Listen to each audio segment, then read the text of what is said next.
Hello guys. कल जो DSSB PGT की आंसर की आई है उस पर क्लेम करने का जो समय है वो 12 अगस्त तक का दिया गया है।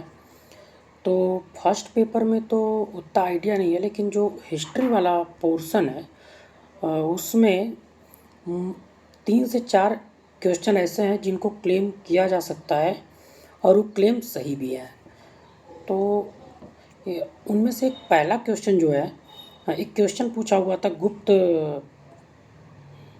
वंश से कि जूनागढ़ शिलालेख में अभिलिखित सुदर्शन झील की मरम्मत का श्रेय स्कंदगुप्त के अधीन निम्नलिखित में से किस गवर्नर को दिया गया है। तो आप लोग देखेंगे कि जो आंसर की में जो उत्तर माना हुआ है उसमें चक्रपालित को माना हुआ है, जबकि क्वेश्चन में पूछा हुआ है कि किस गवर्नर को इसका श्रेय दिया गया है। तो जो चक्रपालित था वो पर्णदत्त का पुत्र था।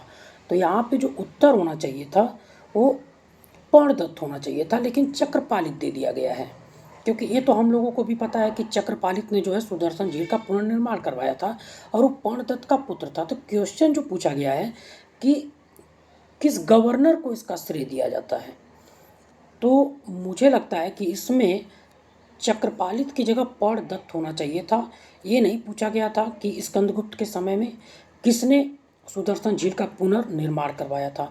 अगर ऐसे पूछता तो सब लोग जो है चक्रपालित ही करके आते, लेकिन वहाँ पे पूछा गया है कि श्रेय वहाँ के किस गवर्नर को दिया जाता है। तो गवर्नर उस समय अगर कोई है तो वो पर्णदत्त है और पर्णदत्त का पुत्र चक्रपालित है।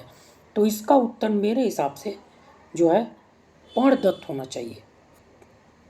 ठीक है। एक और क्वेश्चन ऐसे ही है कि किस शिलालेख से हमें पता चलता है कि स्कंदगुप्त ने हुड़ों को परास्त किया व पर्णदत्त को सौराष्ट्र का प्रांतपति नियुक्त किया। ठीक है।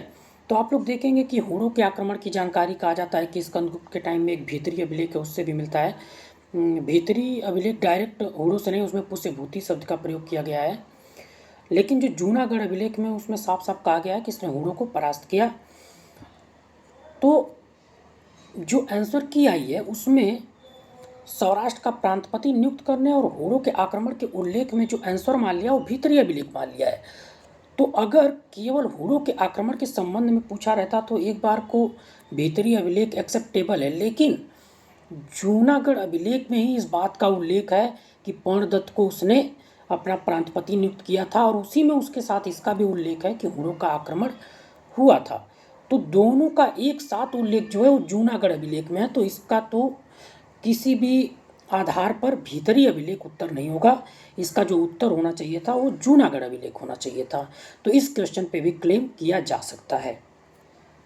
इसी तरह एक दिल्ली सल्तनत से क्वेश्चन आया हुआ है उसके प्रशासन से कि दिल्ली सल्तनत के अधीन राज्य पत्राचार का प्रमुख कौन होता था। तो राज्य पत्राचार का जो उस समय प्रमुख होता था एक दीवाने इंसा करके विभाग होता था, जिसका प्रमुख होता था दबीरे मुमालिक, जो कि उसका प्रमुख होता था।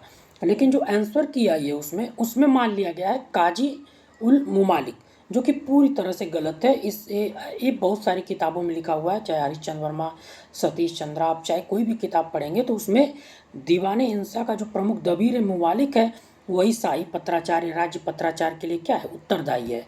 तो ये जो 3 क्वेश्चन है इतिहास में जो मुझे लगा इस पर क्लेम किया जा सकता है। Thank you.